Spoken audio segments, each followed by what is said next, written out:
Heddiw, da ni'n mynd i gael stori efo sound effects, a da ni'n mynd i ddefnyddio balŵn i greu y sound effects. Peidiwch â clymu'r balŵn, neu byddwch chi'n gallu gwneud rei o syna.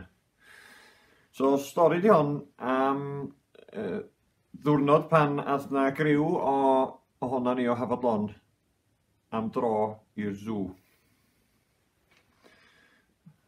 Ath na griw o Hafodlon ar drip ysgol i'r zoo. Oedd Mr Wyn ddim di cysgu'n dda iawn yn noson cynt, achos oedd o'n ofn y crocodeilod.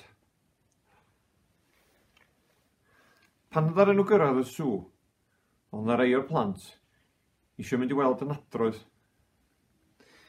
A roedd y nadroedd yn hisian. A oedden nhw'n swnio rhywbeth fel hyn.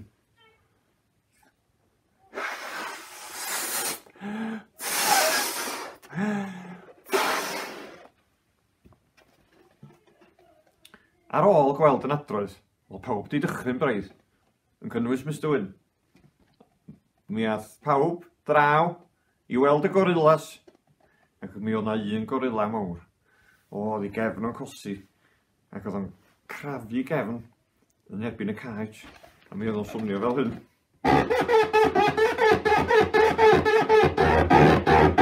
Oedd ei gefn o'n cosi. Athon ni weld y llygod nesa, a mi oedd y llygod yn gwychian o hen lygod gwychlyd. Mi oedd o'n swnio fel hyn.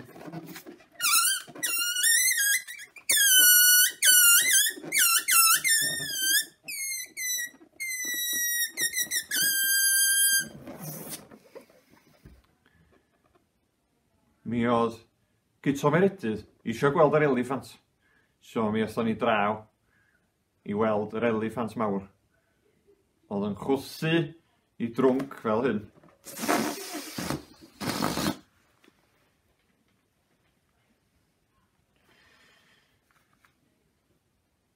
Dyma Mr Wyn yn troi i ben. A peth nesaf welodd o, oedd pengwynod yn martsio, a mi oedd ei traed nhw'n slapio'r llawr fel hyn.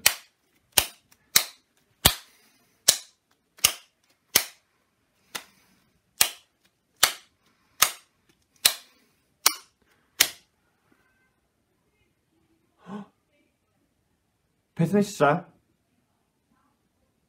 dyma ni'n troi rownd, a doedd Ciron ddim i weld yn unlla. Oedden ni wedi colli Ciron. Oedden ni wedi colli plentyn.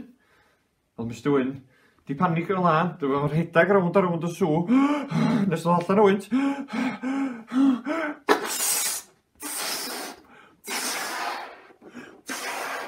A dyma fo'n gofyn i rywun ddeud ar y tannoi, lle mae Ciron? A dyma pawb yn clywed galwad ar y tannoi, yn mynd fel hyn. Neith Ciron ddod i'r reception os gwelwch yn dda. Neith Ciron ddod i'r reception.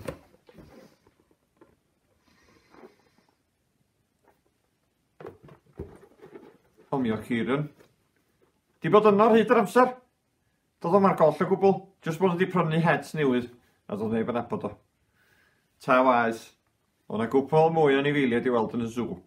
So mi athon ni draw i weld y morlo. Oedd y morlo yn bownsio pêl ar ei ben.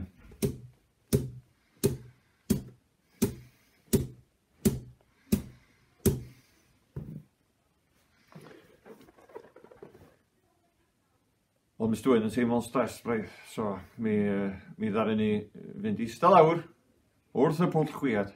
A dyna lle oedd y chwiad yn crapcian.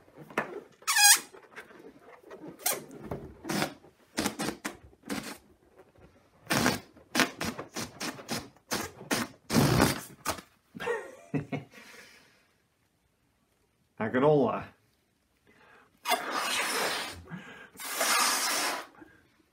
mi gafodd pawb sioc fawr pan glywyd